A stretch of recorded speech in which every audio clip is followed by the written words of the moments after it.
Hello everyone, this is Oliver from Neo, and today we are going to deep dive into a new matcha which we got from the south of Japan, from the region of Kagoshima.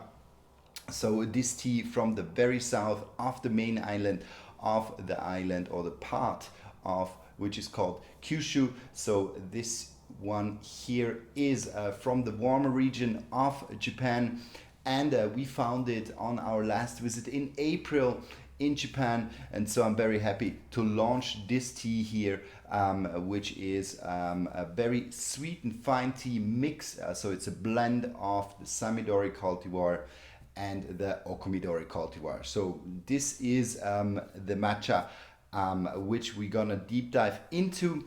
Kagoshima, you might know the region, a very beautiful region which is common or which has come into vogue more and more in recent times, with beautiful landscape, a very mild weather, especially in winter, so no real frost kind of danger is in the region of Kagoshima. It's a very beautiful and very lovely region, and especially with the shading of the tea, so with the covering of the tea plants, Kagoshima has developed itself into a very important tea region in Japan, next to Shizuoka and next to the region of Kyoto Uji, where the origin of Japanese tea is.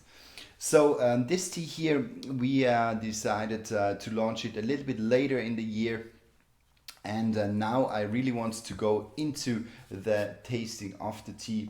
And what is important when you're having, or when you're buying your matcha, is that you really have to see that the matcha is of a very beautiful green color. So what I will do is just take around a little bit more than a half a spoon of this matcha,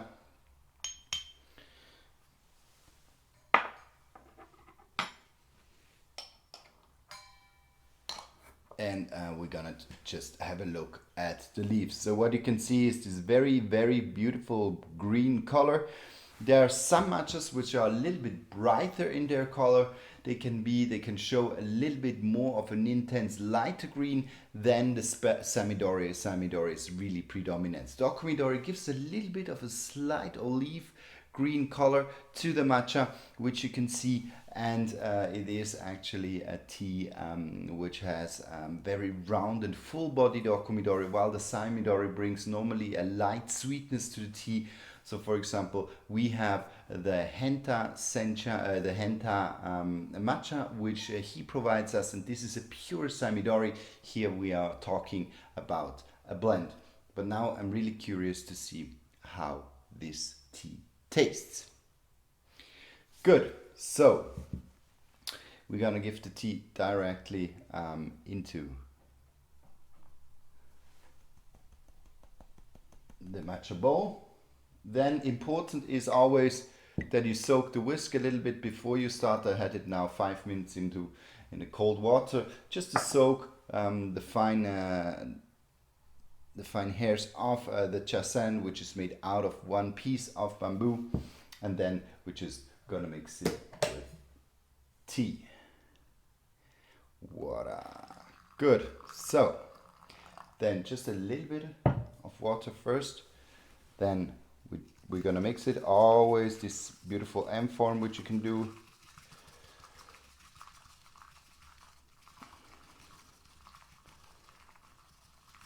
So it creates a beautiful foam.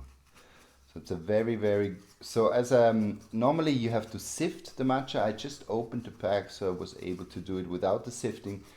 But just check that you sift before you use the matcha as soon as it is open, because the green tea takes a little bit of the humidity of the tea, of the surroundings. So it's not a bad sign when you have a little like small crumbs in your matcha. That's absolutely no issue.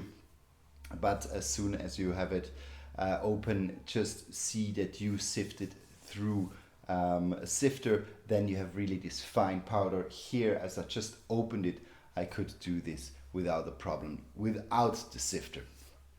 Good. So what we see is it created a very nice foam, And here, really, these two blends together seem to kind of give a very, very nice mousse. Normally, the teas I see which are not too foamy are around the Yabukita. It is not a quality sign if that it is that foam is creating, but what is nice about the foam and what I like personally about the foam is that it gives kind of a smooth, fine texture to it, and especially in the mouth, it's kind of a more creamy taste sensation, which I have when I drink the matcha. So I have here around 80 milliliters. I want to go up a little bit with the water. I like it a little bit more on the hydrating side. So I give it a little bit more water. I just mix it again, and now I have the matcha, and I'll try this one. Good. So first kind of smell is very green. Have a lot of sweetness, kind of this light sweetness, which I know the from the Saemidori. But the omidori, like the creaminess, nuttiness of the okumidori is also in the tea.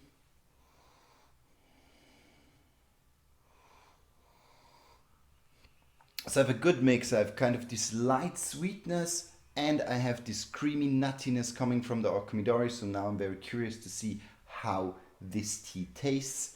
So now let's go directly into it.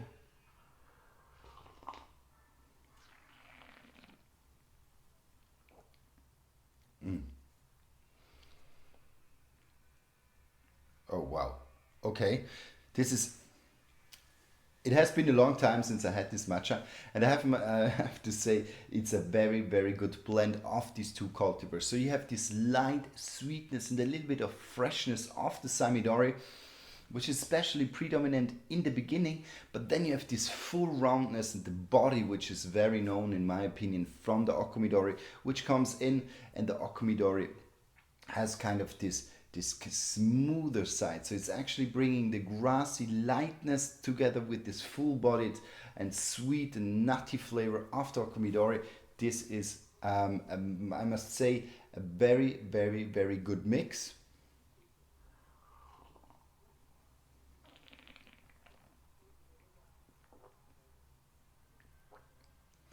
It has a slight astringency with it, but it's very fine. It's a little bit lingering, but it's not too strong.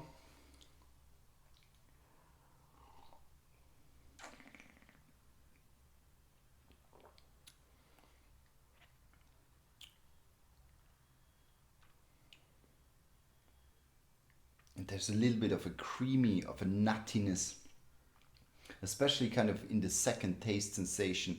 So in the beginning,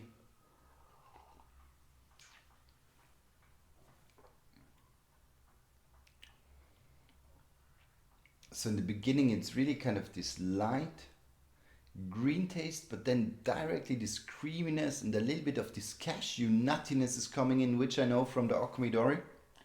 But it has a little bit of a more of a fresher tone. So if you maybe ever tried the Washimine matcha, which is an Okumidori matcha, which is coming from the region of Kyoto, a little bit lower altitude, it has more of this creamy, and it's also a koichi matcha. It's kind of this creamy, smooth side. While here, and what I realized with the tasting also in the recent times, a little bit more of mountain teas. There's always this slight citrusy lightness to the tea, and that's quite interesting. With this one here, I kind of feel that this light, a little bit citrusy, slight astringent note is with it, but it comes later, on a later stage. So in the beginning, you have really this sweet kind of fresh grassiness, then the sweetness of the Okumidori with the nutty flavors coming in, the creaminess is coming in, and then in the end it elevates again to the citrusy note, a little bit refreshing note, a little slight astringent note. So quite a soothing sweet tea which ends with a refreshing note. So quite complex in its taste, and quite interesting in terms of this this kind of blend of the Saemidori and the Okumidori. So it's both of them are from the first harvest, so it's a pure first harvest matcha, and I must say I'm quite a big fan of this one here. I really like this.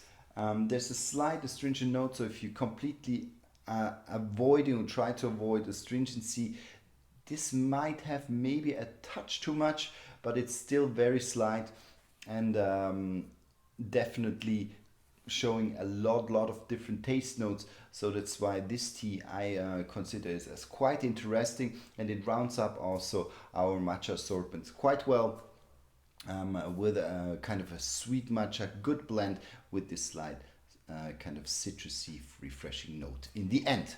Good. So this was this. I hope you like this one, and if you ever have any questions, do not hesitate to ask me. I'll be happy to answer them. And see you, and bye bye.